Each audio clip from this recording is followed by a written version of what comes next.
Hola, estamos de vuelta con lo prometido. Está con nosotros Iván Muñoz desde la ESO, desde el European Southern Observatory, la Agencia Europea de Exploración Espacial, ingeniero de software, y nos va a hablar de un tema bastante relevante que es básicamente cómo trabajan esas grandes infraestructuras y cómo Python coopera en ese trabajo de esas grandes infraestructuras. Así que, Iván, un gusto que estés con nosotros. ¿Cómo estás? Hola, buenas tardes. Muchas gracias por el recibimiento. Gracias a ti por tu cooperación. Así que empecemos con tu presentación y muchas gracias nuevamente por estar acá. No, hola, buenas tardes a todos. Muchas gracias. Yo en realidad estoy muy contento. Esta es la primera vez que hago una presentación y mejor aún que sea en un país de Chile. Bueno, mi nombre es Iván Muñoz. Mi mamá me dice Ivo y soy ingeniero de software en la ESO, Observatorio Europeo Austral, que maneja los observatorios de Paraná, La Silla, y es socio de ALMA. Somos primos ahí de profesión con Jorge Avaria. Yo les voy a hablar sobre el sequencer del ELT. El ELT es un telescopio gigante que está siendo construido en el norte de Chile. Y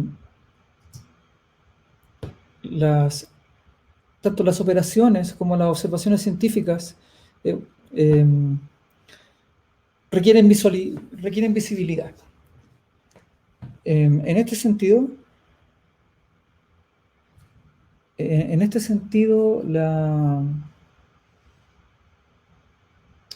el observatorio en el que yo trabajo actualmente se llama BLT y nosotros tenemos scripts de ingeniería que son los que se hacen a diario, no sé, abrir telescopio, cerrar telescopio, echar a andar el aire acondicionado, ese tipo de cosas.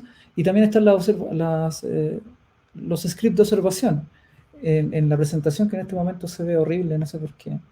En el lado izquierdo tengo un par de scripts de ingeniería y en el lado derecho tengo scripts de observación científica. Ambos son básicamente iguales. Lamentablemente, en el inicio de los tiempos, estas dos herramientas se separaron y por eso tenemos dos herramientas. Herramienta número 1, herramienta número 2. Para el nuevo telescopio, que se llama Extremely Large Telescope, que está en construcción, el objetivo es unificar estas dos herramientas, tener tanto los scripts de ingeniería como los scripts de observación astronómica en la misma herramienta. Entonces, el objetivo del sequencer, que es el...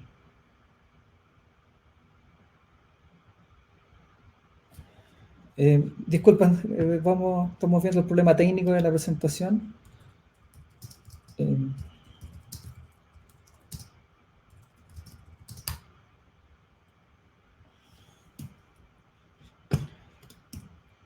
De todas formas, Iván, si con la pantalla completa no funcionara, vamos a compartir tus slides, así que se van a ver de buena forma después de tu presentación, si es que la pantalla completa no soluciona el problema. Ok, vuelvo a pantalla completa y me encomiendo a los dioses de la informática. Muchas gracias. ¿Dónde está esta cuestión? Full screen mode. Se sigue viendo horrible, pero bueno. En realidad se mueve un poco el mouse, como que tiende a querer redibujar.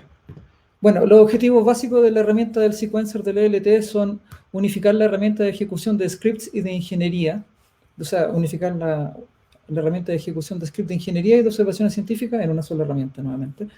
Que estos scripts soporten ejecución paralela y que era un requerimiento desde un principio que todo esto esté basado en Python.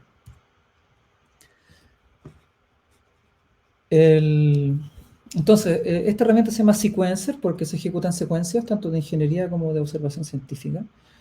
Eso que ahí no se ve es un mapa mental de la estructura del sistema que básicamente, bueno, se alcanza a leer ahí un poquito, básicamente contiene tres aspectos principales. Primero hay una API, o sea, una librería escrita en Python que permite definir secuencias de cualquier cosa.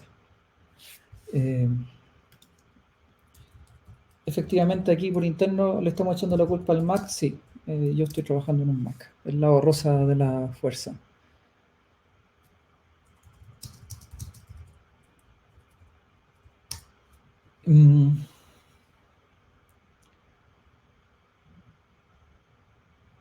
Perdón, mi procesamiento paralelo es muy malo. Volvamos. Entonces tenemos una API que es una librería para definir secuencias.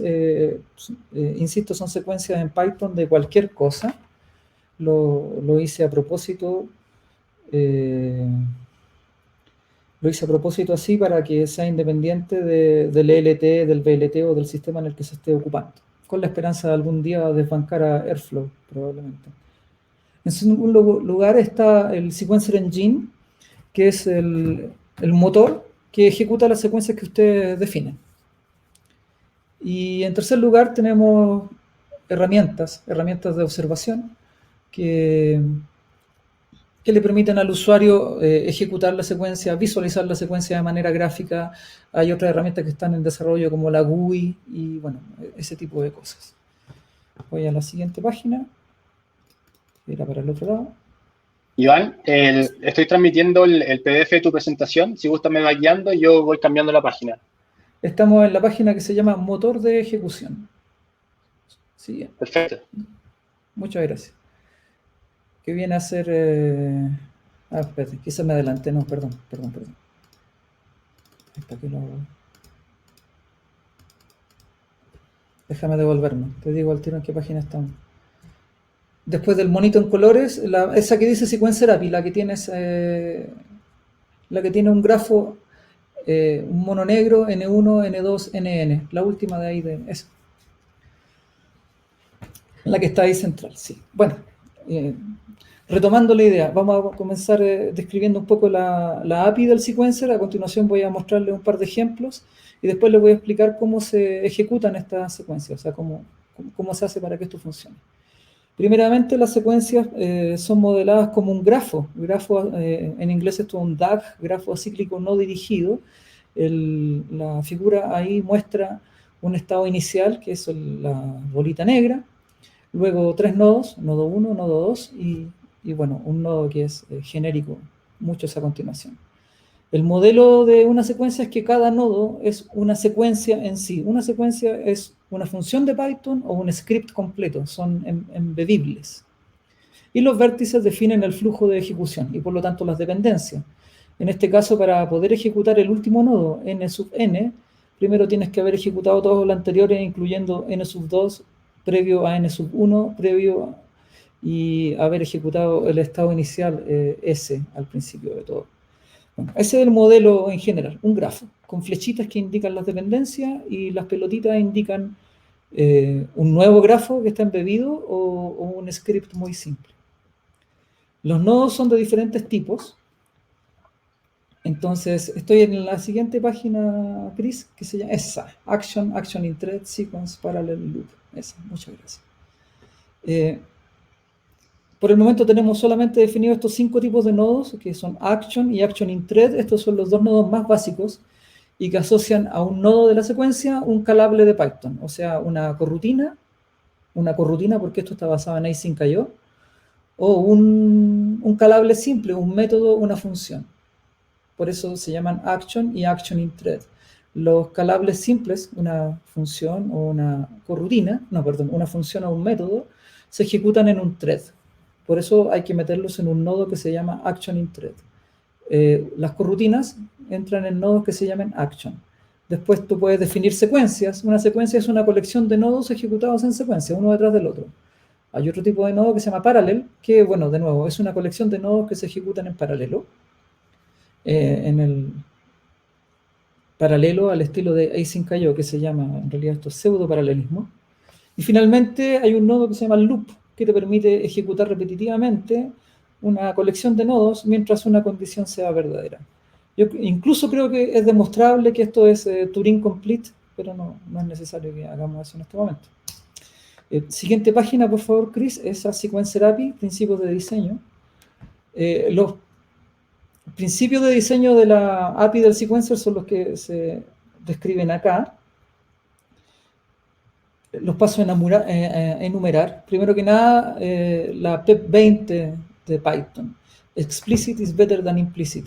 Es por eso que hay un nodo que se llama action in thread, para que te quede claro que esa acción va a ser ejecutada en un thread, y el otro se llama action nomás. Yo podría haberlo hecho, de hecho, en una versión inicial del módulo, hice que mágicamente, si no era una corrutina, yo la tiraba a un thread y no te contaba. Pero bueno, después de discutirlo un poco con mis colegas y también discutir los principios de diseño, me di cuenta que no estaba cumpliendo esto de que ser explícito.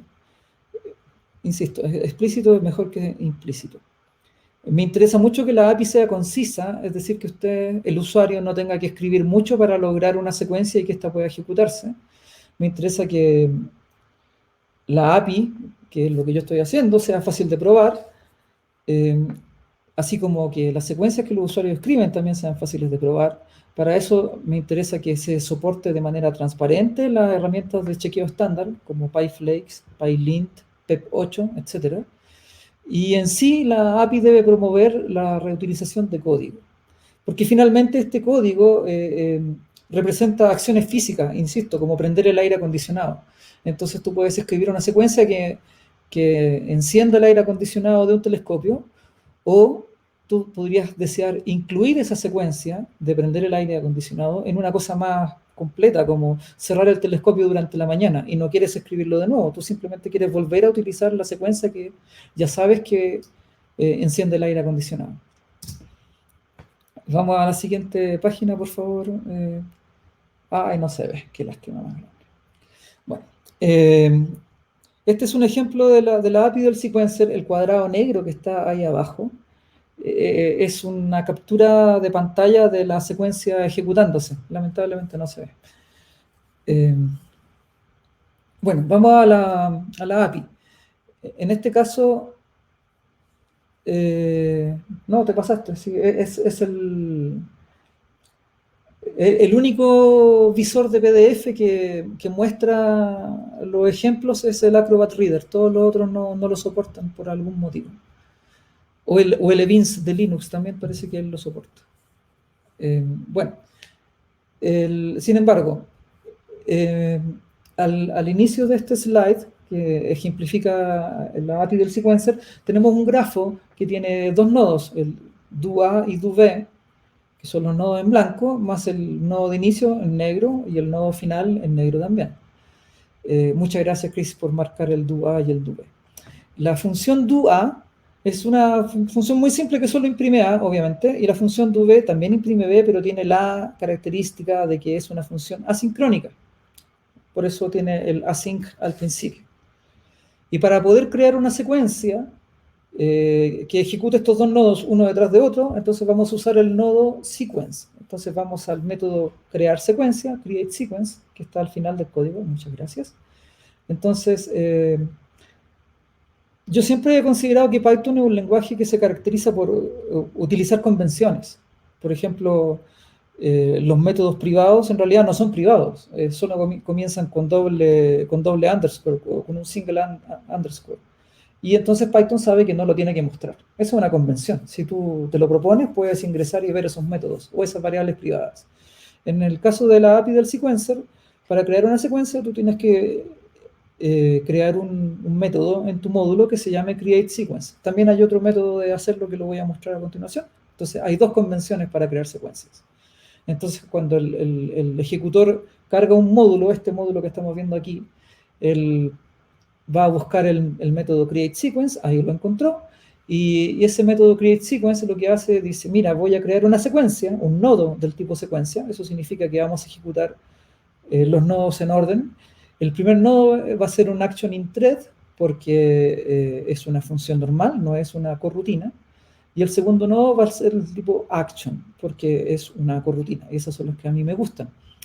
El argumento para cada nodo, en este caso, es, mira, en el action in thread tú vas a ejecutar la función doA. Y en el action tú vas a ejecutar la función doB.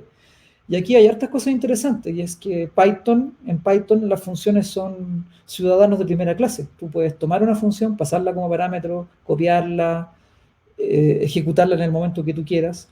Entonces ahí, tanto en el action in thread como en action, tenemos como parámetro, tienes como parámetro las funciones que vas a ejecutar. Y esto tiene que ver de nuevo con los principios de diseño que yo les mencionaba. Si yo cometo un error y la función que meto en el nodo no se llama doA o no se llama doV o cualquier error que yo cometa relativo al nombre de las funciones, PyLint y PyFlakes me van a decir, oye, estás metiendo dentro de un nodo una función que no conozco, que no existe. También cuando la estemos ejecutando, Python va a alegar de que, o sea, si no le hiciste caso a PyFlakes y PyLint y lo ejecutas de todos modos, el error que tú vas a tener es que la función no se llamaba como tú dijiste que se llamaba, lo que es un error claro, lo que a mí me parece eso muy bien. Podemos seguir con el siguiente ejemplo, que es un... el siguiente ejemplo...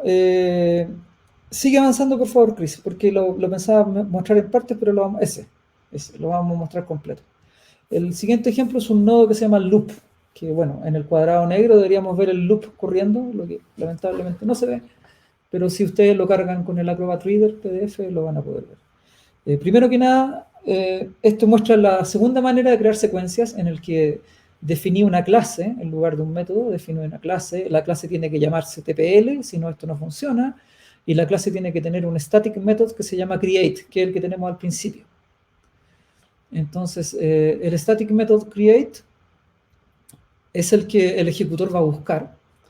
A continuación voy a explicar un poquito el código porque los static methods son bellos. Los static methods son el equivalente de C++ a los constructores polimórficos. Discúlpenme si me pongo demasiado técnico, pero significa que tú tienes varios constructores para la misma clase con el mismo nombre, pero el C++ los distribuye según los parámetros que son creados. En Python es más entretenido porque tú puedes puedes ponerle el nombre que tú quieras y creas varios constructores para tu clase con diferentes nombres. En este caso, entonces, el constructor para tu clase tiene que llamarse create, para que así el ejecutor y yo sepamos que tú quieres crear un módulo. Instanciamos la clase, que es la primera línea, T igual TPL, y decimos, mira, este es un loop. El loop consiste de varios nodos, y hay un nodo que es la condición para que el loop termine, y finalmente, entonces hay un nodo que te da la condición para que el loop termine, y hay una secuencia de nodos que son los que tú quieres que se ejecuten en el loop. En este código de ejemplo, que lamentablemente no se ve, el loop consiste solamente del nodo A, el cual calcula números primos entre 0 y 100, eso es todo, y la condición del nodo es que el loop se ejecute 100 veces, nada más. Y el tercer ejemplo, que lo vamos a pasar solamente, vamos a mirar solamente el grafo, te permite ejecutar nodos en paralelo. No, esto es interesante porque en este caso los nodos que estamos ejecutando en paralelo son los dos ejemplos anteriores. El primer nodo es el primer ejemplo, el módulo A, y el segundo nodo es el loop que tenemos aquí, que están todos metidos en este grafo gigante, y en este ejemplo estamos corriendo ambos nodos en paralelo. O sea, por un lado se imprime A y B un par de veces, y por el otro lado se buscan los números primos hasta 100, ambos nodos en paralelo. Y eso, esta es la parte de la API en que yo hablaba de que me interesa poder reutilizar el código. Tú simplemente importas el módulo que está en la tercera línea del código, from setlib, no, en la segunda línea de código, sec.samples, importa tutorial 1, tutorial 2. Tutorial 1 y tutorial 2 son los módulos anteriores que acabamos de ver. En el create sequence se instancian ambos nodos, o v create sequence tutorial 1 o v create sequence tutorial 2. Ahí instancio ambos nodos, los meto en un loop porque los quiero ejecutar en un loop, y todo eso lo ejecuto en paralelo. Entonces, estamos metiendo en un loop en paralelo los dos ejemplos anteriores. Esa es la parte de reutilizar código. Vamos para adelante porque en realidad ya estamos terminando. Esa es la parte de la API que espero que efectivamente sea concisa, sea clara y sea fácil de testear. Porque finalmente, bueno, en la primera slide ahí simplemente menciono que hay dos convenciones para crear nodos, el module.createSequence o la clase tpl.create con un static method. Los nodos tienen atributos, tienen resultados, tienen un contexto global, pero eso no tiene importancia en este momento. Entonces, como conclusión de la API, espero que se entienda que la API es consistente, se pueden utilizar herramientas estándar de chequeo, se puede utilizar el Python Debugger, no se necesita ninguna configuración externa, tú simplemente dices, mira, esta función de Python yo quiero ocupar, o estos nodos que yo ya tengo definidos los quiero ocupar. Y eso también implica que esos nodos, esas funciones en Python tú las podías haber probado fuera del sequencer, no necesitas el sequencer para hacer testing. Y ahora nos pegamos el salto a cómo se ejecuta esto. Motor de ejecución.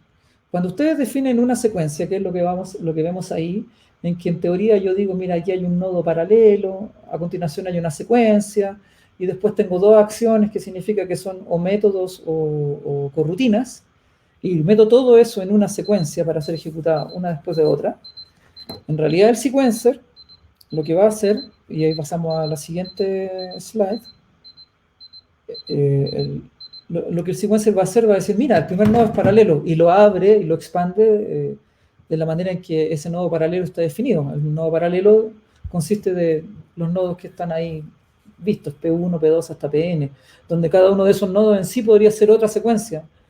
La secuencia, el nodo S, también se expande con su contenido, y las acciones que están sueltas, bueno, ahí están sueltas. Y a continuación, esto se ejecuta, bueno, ustedes ven ahí el grafo. Para poder ejecutar este grafo, lo tenemos que ordenar en lo que se llama orden topológico, y lo ejecutamos de manera inversa, para poder ir, lo recorremos de manera inversa, para poder poniendo las dependencias, obviamente, antes de lo que necesitamos ejecutar. Entonces, bueno, eso es lo que se menciona ahí, el grafo recorrido en orden topológico inverso. El scheduler de async.io es el que me permite ir generando las tareas en orden inverso y diciendo, mira, esta tarea depende, la tarea final, la última del nodo, depende de las tareas A1 hasta AN, y eso tú le dices a async.io. Y en async.io tú dices, oh, A1 depende de la secuencia S sub 1, y la secuencia S sub 1 depende de la secuencia paralela a sub 1, hasta que llegas al inicio, y el estado inicial efectivamente es muy fácil de ejecutar, se ejecuta, y ahora se liberan todas las tareas. Esto lo hace mágicamente el scheduler de async.io. Y bueno, y eso. Entonces el scheduler de async.io soluciona todos los problemas. Tal como dice ahí, cada nodo tiene un plan de ejecución. Significa, por ejemplo, que los nodos paralelos ejecutan todos sus nodos en paralelo. Los nodos de secuencia ejecutan sus nodos en orden de dependencia. El loop ejecuta la condición, ejecuta el bloque, después vuelve a la condición, y esto se repite hasta que la condición sea falsa. Y bueno, como les contaba desde un principio, yo prefiero corrutinas, pero no es obligación, porque si no te voy a ir a ejecutar en un thread. Y, pucha, le agradezco cualquier cantidad por haber venido, le agradezco a Cris y a los organizadores el apoyo técnico. Para la próxima voy a ocupar Linux. Y nos vemos en el Discord con cualquier consulta que puedan tener. Muchas gracias, Iván. No, muchas gracias por tu tiempo. Ahí toda tu presentación va a estar tanto en este video. Tú también ahora te das una vueltita por Discord y va a estar las personas preguntándote más en específico sobre el procesamiento y la API. Y además nosotros vamos a compartir la presentación. Así que, y la gente ya que quiera ver todo el contenido de la presentación, distinto a mí, lo puede abrir en el Acrobat Reader, que sí va a poder ver todo el contenido. ¿Puedo agregar un comentario final que se me olvidó? Sí, por supuesto. Primero, el código fuente lamentablemente no es libre, porque yo todo el código que escribo, la institución para la que trabajo es dueña de este, pero sin embargo esto no es un secreto, el código no es secreto, yo puedo hablar, describir, y estoy abierto a explicar todo lo que, si es que a alguien le interesa esta temática, yo puedo explicarlo por completo, sin embargo no puedo compartir el código. Y eso es. Genial. Muchas gracias nuevamente, Iván, y que esté muy bien. Hasta pronto.